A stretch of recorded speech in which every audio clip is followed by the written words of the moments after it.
Bismillah. Dans cette vidéo, nous allons voir un cas concret d'une pays algérienne tenue avec le logiciel FullPay. En fait, nous allons tester le paramétrage qui a été fait dans la dernière vidéo et qui va servir de base à nos calculs. Nous allons travailler sur un cas concret des employés pour lesquels il y a des mouvements de salaire et pour lesquels nous allons calculer leur paye. Pour cela, nous allons utiliser une calculatrice pour vérifier le calcul qui a été fait par le système. Donc, on attend que le système calcule le salaire, puis on prend une calculatrice et on vérifie les éléments qu'il a calculés, est-ce qu'ils sont bons ou pas. Nous allons accéder au traitement de la paye. C'est au niveau de la première option de menu personnel et traitement associé. Bon, là, nous avons la liste des employés. Nous avons créé les employés pour gagner du temps. Cependant, nous allons ajouter un quatrième employé dans le cas spécifique, ce qui nous permettra de voir comment ajouter un employé au système.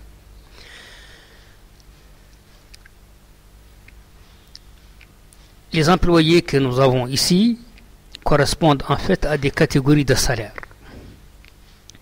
Et cela, on l'a fait exprès pour voir comment cela va se répercuter au niveau du calcul de l'IRG, par exemple. Parce qu'on sait que pour l'IRG, le taux, c'est en fonction de la tranche de salaire, catégorie de salaire. Donc, pour cela, nous avons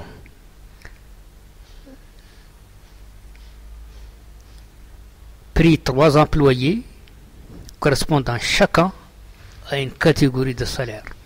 Nous avons en premier M. Boujem'a Walid. C'est le directeur administratif et financier de l'établissement. Le deuxième profil, Madame Hanan Zeyani, une comptable.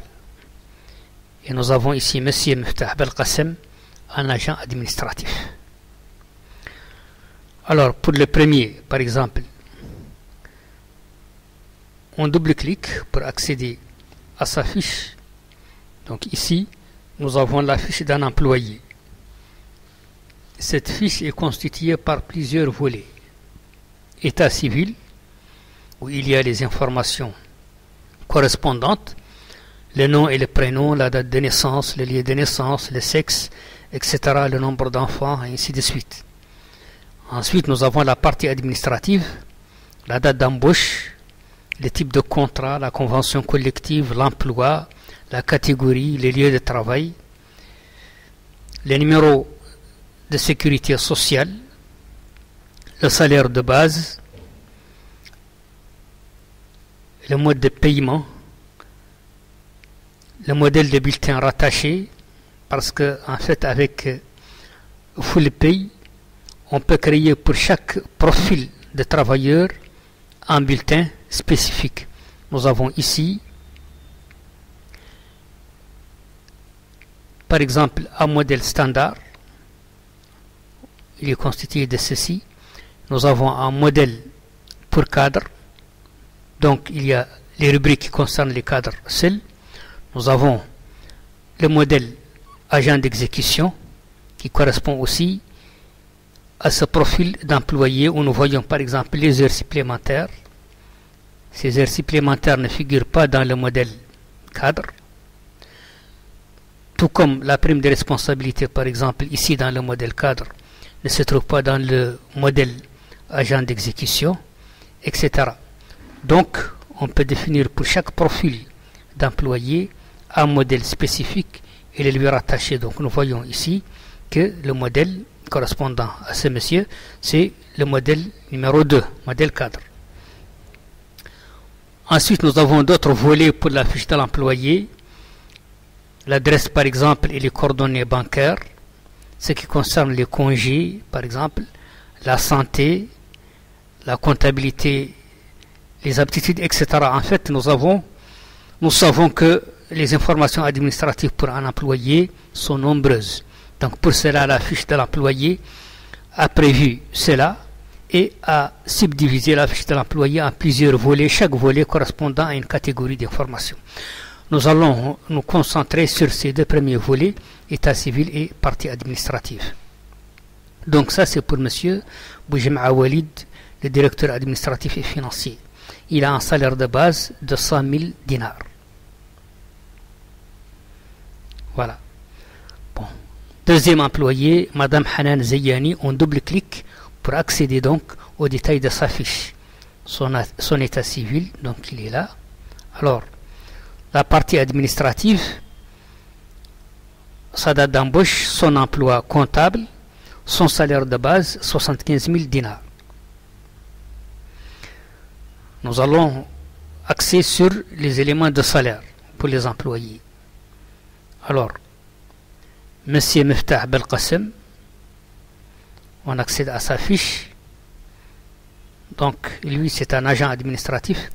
Et on lui a donné comme salaire de base 18 000, c'est-à-dire le SMIC, 18 000 dinars. Alors maintenant, nous voyons donc que chaque employé appartient à une catégorie de salaire.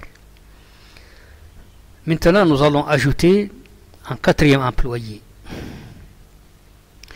Mais qui a une particularité, c'est que cet employé est un employé souffrant d'un handicap. C'est un employé handicapé.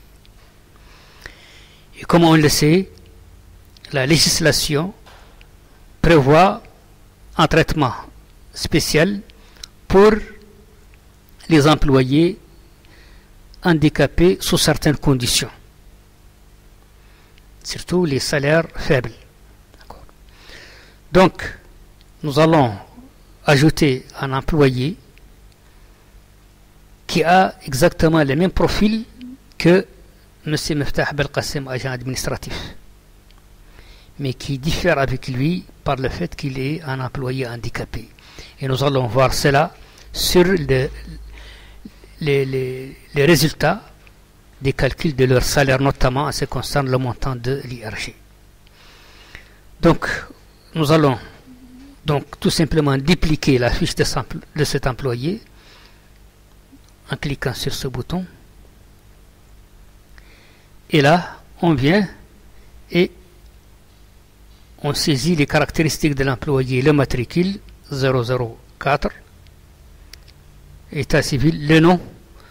Donc, on va donner le nom de l'employé, prénom Abdelkrim, par exemple. Abdelkrim Hussein. Bon, ça, ce sont des noms qui sont donnés comme ça, effectif. Ce n'est pas. Bon, alors, pour la partie administrative, on conserve sa date d'embauche. On suppose qu'ils sont embauchés les mêmes jours. Ils ont le même emploi, les mêmes salaires de base. Le numéro de la CNAS ici va différer parce que chaque employé a un numéro qui lui est spécifique. Et voilà donc les mêmes modèles de bulletins. Et on va donc valider ces informations. Alors, en revenant ici, nous voyons que M. Abdelkrim Hussein a été ajouté à la liste des employés. Mais nous avons dit que cet employé a une caractéristique, laquelle cet employé est un employé handicapé. Donc cela, on doit l'indiquer au logiciel, au système. Donc on double-clique pour ouvrir la fiche de l'employé. Ensuite, nous allons vers un volet appelé ici valeur spécifique. En fait, ce volet permet de caractériser les employés. Pour chaque employé, on peut le caractériser à partir d'ici. Le caractériser au système pour qu'il le traite de cette manière. Donc là, au niveau des... On va récupérer une constante qu'on a créée, qu'on a appelée handicap, c'est-à-dire employé en situation de handicap, on double-clique et on lui donne une valeur, on met 1. C'est-à-dire que cet employé est un employé en situation de handicap. On l'a précisé donc au système. Et là, on valide. Donc désormais, cet employé se verra appliquer les traitements spécifiques aux employés handicapés. Alors maintenant, nous allons avancer. Nous allons maintenant ouvrir l'API pour laquelle nous allons faire le calcul. Donc là, on clique sur ce bouton, ouvrir une API. Et là, on indique la date de l'API, le dernier jour. Bon, on va ici considérer le mois d'août, le mois qui vient de s'achever, donc 31/8. Date début pays 01, 8e mois, et date fin 31, 8e mois. Et là, on clique sur ouvrir l'API, et là, on valide, oui, l'API est ouverte. Donc maintenant, on peut faire les traitements de pays correspondant au mois d'août. Alors là, on va passer ici, calculer une API. Donc, nous avons l'écran qui prépare le calcul de la l'API. Alors là, on sélectionne la période. Donc, par défaut, la période est sélectionnée. Et là, nous avons la liste de tous les employés cochés. Donc, si on clique sur calculer, le système va calculer leur salaire tous. On peut choisir de sélectionner certains employés tout simplement. Donc, dans ce cas, on décoche et on sélectionne l'employé, par exemple, pour lequel on veut calculer la l'API. Voilà. Bon. On peut également passer directement à la fenêtre de calcul. Et donc ici, nous avons la liste des employés. Nous avons nos 4 employés. Boujem'a Walid, Hanan Zayani, Miftah Belqasem, Abdelkrim Hussein. Donc là, on va commencer par Boujem'a Walid. Il suffit de le sélectionner pour que le système se met à calculer son salaire. En fait, le système va calculer les rubriques qui se trouvent dans les bulletins déclarés pour cet employé. D'accord. Donc voilà le bulletin calculé pour M. Boujem'a Walid. Par défaut, le système considère aussi que l'employé a travaillé toute la période, c'est-à-dire 173,33.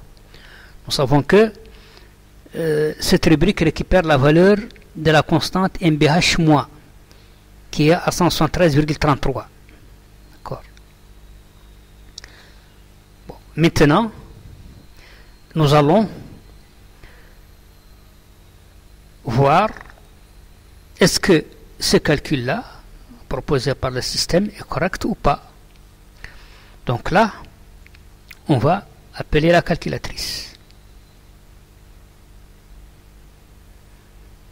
La calculatrice donc, qui va nous permettre donc de calculer. Alors là, qu'est-ce que nous avons? Nous avons donc les rubriques brutes cotisables, et nous avons ici leur cumul total salaire de poste, 130 500. Donc, 130 500, c'est quoi? C'est le salaire de base, 100 000,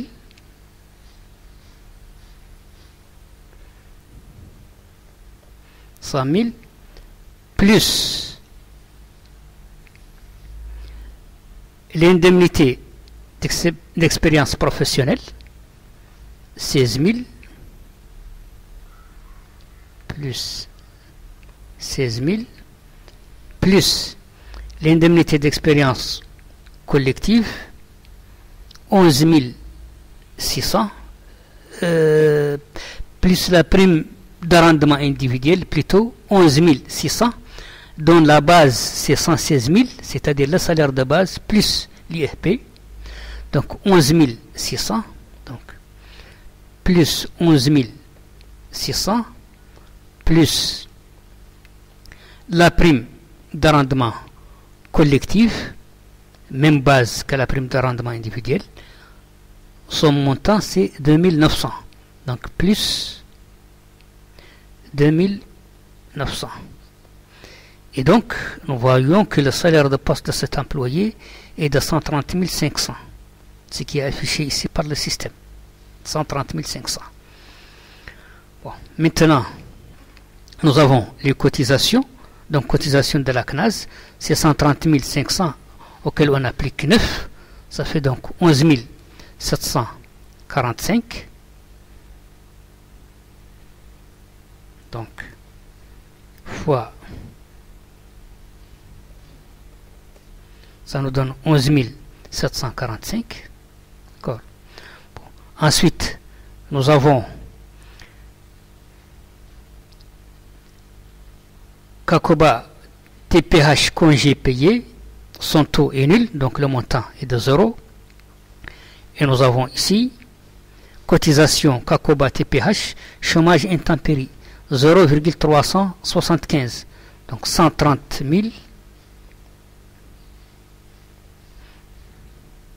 500 fois 0,375.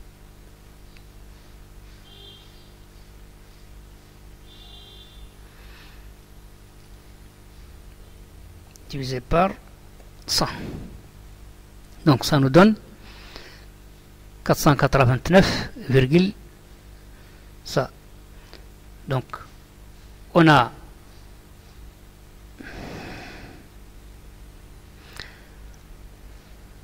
utilise seulement des décimales après la virgule, donc cela nous donne 489,38. En fait, pour les différents éléments du salaire,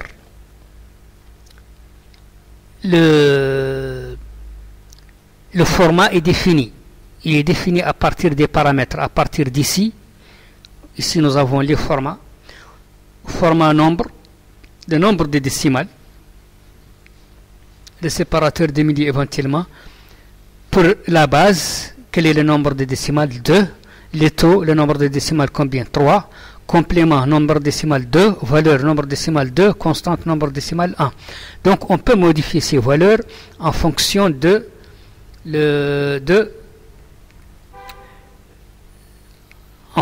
des spécificités de l'établissement. Donc tout est paramétrable ici. Bon. Donc maintenant, nous avons donc, on a vérifié donc le calcul pour ces éléments. Maintenant, totale cotisation, donc c'est 12 234,38. Donc c'est ça, plus ça, 12 234,38. Alors maintenant, nous avons la prime de panier, puis la prime de transport, et maintenant on vient au niveau de l'IRG. Alors pour l'IRG, nous allons voir est-ce que les données qui sont là sont des données correctes ou pas. Donc là, on va afficher la grille de l'IRG. Voilà la grille de l'IRG selon l'environnement algérien. Alors la grille de l'IRG nous dit que entre 0 et 10 000, le taux est de 0%, le montant de l'IRG est nul. Entre 10 000 et 30 000, le taux est de 20%. Et l'IRG maximum, c'est 4 000. Entre 30 000 et 120 000, le taux, en fait, c'est-à-dire que là, par exemple, en montant entre 30 000 et 10 000, on enlève 10 000 de ce montant-là, puis on applique 20%. Voilà la règle de calcul. Ici, en montant entre 30 000 et 120 000, on enlève 30 000 du montant, on applique un taux de 30%. Ensuite, on ajoute 4000 qui correspond à l'IRG maximum pour la tranche précédente. Maintenant, si c'est supérieur à 120 000, on enlève 120 000 du montant, on applique un taux de 35%, puis on ajoute 31 000. 31 000 qui sont là. Donc voilà le principe de calcul de l'IRG, on va l'appliquer ici. Alors, donc, on appelle notre calculatrice, on revient. Alors, donc l'assiette de l'IRG, c'est égal à quoi? C'est égal au salaire de poste, c'est-à-dire 130 500, moins les cotisations, 12 234,38. N'est-ce pas? Plus les avantages non cotisables mais imposables, donc la prime de panier,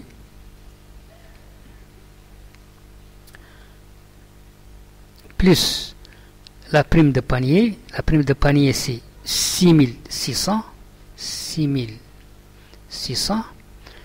plus la prime de transport 3300, et voilà. Donc ici nous avons l'assiette de l'IRG 128 165,62. Le système nous donne 128 165,62, exactement la même chose. Alors le montant brut de l'IRG maintenant, le montant brut de l'IRG c'est quoi? Maintenant on va prendre la base de l'IRG. On a vu que la base et l'assiette peuvent être distinctes. En fait, la base, c'est l'assiette réduite à la dizaine inférieure. Ici, nous avons 128 165,62. Donc, la base de l'IRG va être 128 160, exactement. Base de l'IRG, 128 160. Donc, 128 160. 128 160 se trouve à quel niveau dans le tableau? Eh bien, on voit que c'est supérieur à 120 000. Donc, on va enlever 120 000 de ce montant. Ensuite, on applique un taux de 35%. Puis, on ajoute 31 000 plus 31 000. Ça nous fait 33 856. Et le système, qu'est-ce qu'il a trouvé pour le montant brut de l'IRG? Les mêmes montants, 33 856. Alors, les 40% maintenant du montant brut de l'IRG, donc, ça nous donne 13 542,4. Donc, ça, c'est pour déterminer l'abattement appliqué. Donc, l'abattement appliqué, c'est l'abattement est compris entre 1000 et 1500. Si ce montant-là, c'est-à-dire 40% du brut, est inférieur à 1000, eh bien, on met 1000 comme abattement. S'il est compris entre 1000 et 1500, on le prend tel qu'il est. Si maintenant il est supérieur à 1500, on retient 1500. Donc on voit ici que c'est supérieur à 1500. Donc l'abattement général de l'IRG, le système l'a trouvé égal à 1500. Voilà. Et donc, le montant de l'IRG, c'est quoi? Le montant de l'IRG, c'est le montant brut de l'IRG, c'est-à-dire 33 856 moins l'abattement 1500. Ça nous donne 32 356. 32 356. Donc, c'est exactement la même chose. Alors, montant IRG exact, même chose. Le salaire net, c'est 95 809,62. Alors, le salaire net, c'est le salaire de poste, 130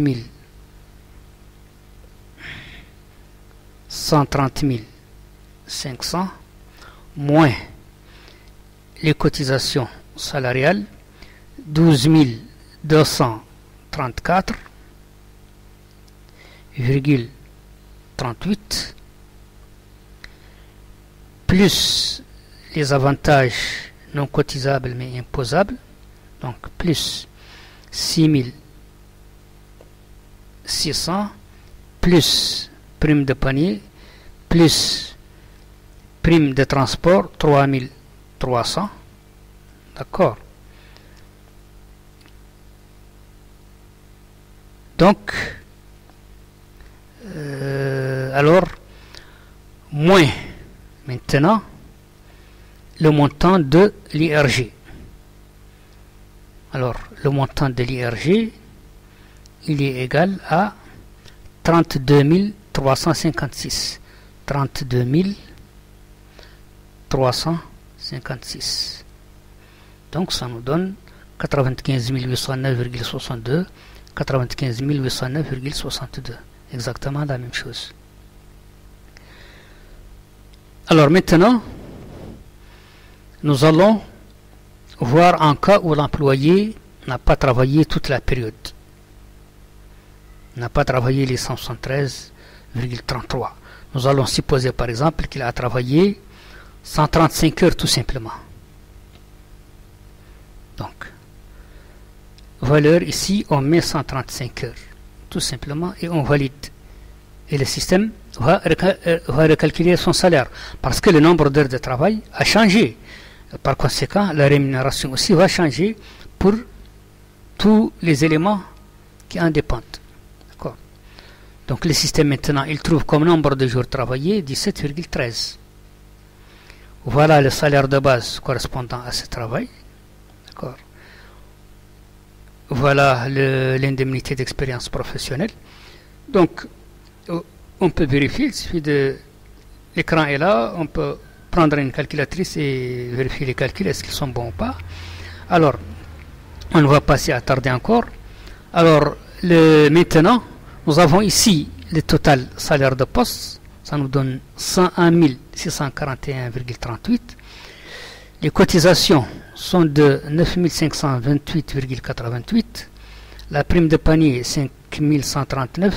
La prime de transport, 2 569. Et là, nous allons donc maintenant voir l'IRG correspondant. Donc, on revient à notre calculatrice. Alors, on va calculer donc l'IRG pour ces 135 heures. Alors, donc, on a dit que le salaire de poste, c'est 101 641,38. On enlève les cotisations salariales, 9 528,88.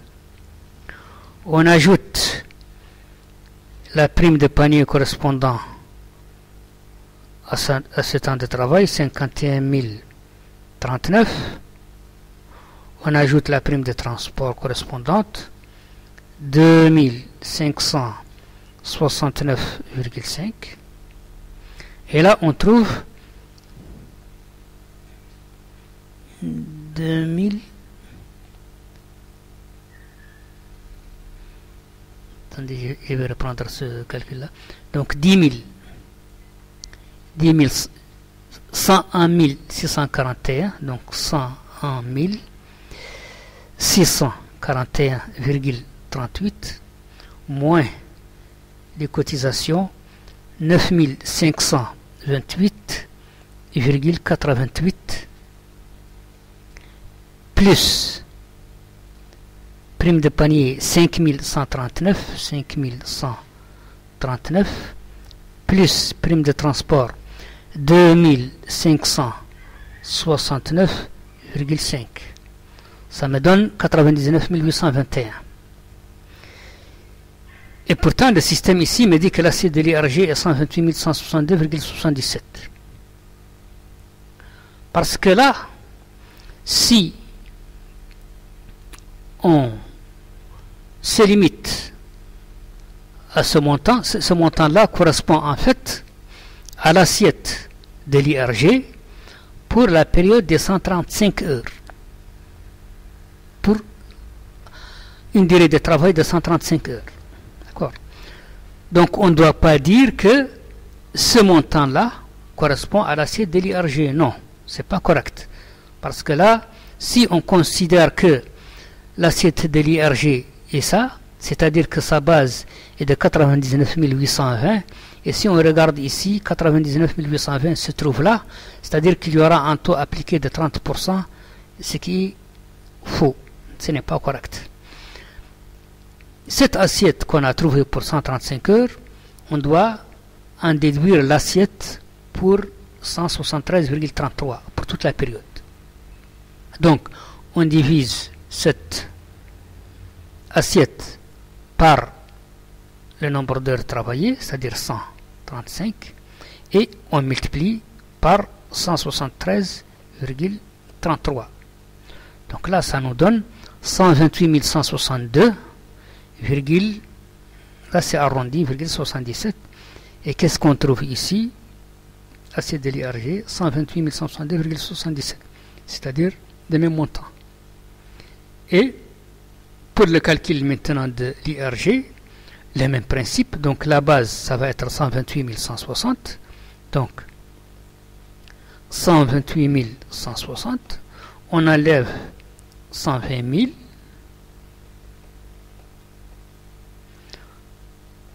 on applique un taux de 35%, on ajoute les 31 000 plus 31 000, quoi. Et là donc on trouve 33 856, c'est le montant brut de l'IRG trouvé par le système ici. Et 40% de ça, ça fait 13 542,4, donc l'abattement est de 1500, donc on enlève 1500 de ce montant pour trouver le montant IRG pour toute la période, c'est-à-dire pour le mois 173,33, 32 356. Maintenant, on ne doit pas pénaliser l'employé parce qu'il n'a travaillé que 135 heures. On doit donc calculer le montant de l'IRG correspondant à ces 135 heures. Donc ça, c'est le montant pour 173,33. Donc on divise par 173,33 pour trouver l'assiette horaire. Puis on multiplie maintenant par 135, le nombre d'heures travaillées par l'employé, ça nous donne 25 200. 25 200,8,83. Eh bien, pour l'impôt, ça doit être arrondi à la décimale la plus proche. Donc ici, c'est 8. Et donc, nous avons donc le montant IRG exact, 25 200. 25 200,8. Donc ça, c'est pour l'IRG exact. Alors, maintenant, nous voyons donc que il suffit qu'on indique le nombre d'heures travaillées par l'employé et le système calcule automatiquement tous les éléments de salaire. Alors maintenant, pour imprimer les bulletins de l'employé, on clique sur ce bouton. D'accord. Donc là, on a les bulletins prêts pour l'impression. On a plusieurs modèles. Bon, ce modèle-là, par exemple, le modèle 3, c'est un modèle détaillé. D'accord. C'est un modèle détaillé. Donc, nous avons l'établissement avec son adresse, bulletin de paye, période due au, paiement le, etc. Bon, ici le nom de l'employé avec son adresse. Ici, on a le numéro de sécurité sociale, l'ancienneté, l'emploi occupé, le matricule. Et ici, nous avons les détails. D'accord. Donc, on a nombre d'heures travaillées, 135, nombre de jours travaillés, 17,13. Ici, on a le salaire de base, indemnité d'expérience professionnelle, etc. Ensuite, on a total salaire de poste, il est là. Ensuite, on a cotisation CNAS, d'accord, retenue, cotisation Kakoba TPH, congés payés, ensuite chômage intempéries, ensuite on a total cotisation, là on a le total des cotisations, ensuite on a les primes de panier, primes de transport, on a assiette de l'IRG, montant brut de l'IRG, 40%, abattement général, montant IRG pour toute la période, montant IRG exact, 25 200,8. Et là, nous avons le net à payer. Ici, on a des cumuls pour la période et pour l'année. Donc, salaire brut, charge salariale, charge patronale, avantage en nature, net imposable, non heures travaillées, etc. D'accord. Nous avons un deuxième modèle, plus simple.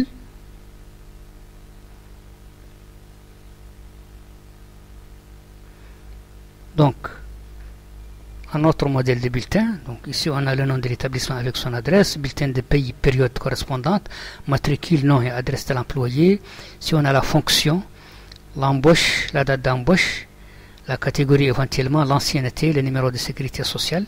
Et puis, on a maintenant le détail des éléments de la paye. D'accord. Total salaire de poste. Signature. Et là, signature est cachée, net à payer. Ici, signature est cachée. Donc voilà pour l'impression du bulletin. Bon. Alors, on peut par exemple modifier éventuellement la taille donnée au caractère, par exemple 8. Donc là, par exemple, pour le modèle détaillé,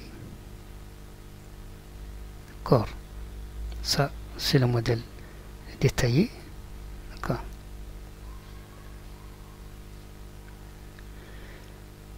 Là, on a un modèle encore plus simple et ici, un modèle personnalisé. Donc, ça, c'est pour le calcul du salaire de M. Boujem'a Walid.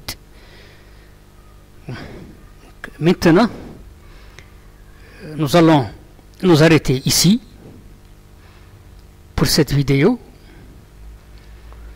et continuer avec les autres employés dans d'autres vidéos. Donc, ici, nous voyons comment le système calcule le salaire de l'employé sur la base du paramétrage que nous avons vu. Et nous avons donc testé, nous avons essayé de tester notre paramétrage en parcourant les éléments un à un et en vérifiant est-ce que le montant obtenu par le système en se basant sur son paramétrage est celui que nous on a trouvé en utilisant notre calculatrice. Donc ça c'est un premier exemple et on va continuer, on va donner d'autres exemples. D'autres exemples prochainement, Inch'Allah. Donc là, on s'arrête à ce niveau. Je vous remercie pour l'attention et à la prochaine vidéo, je vous dis au revoir.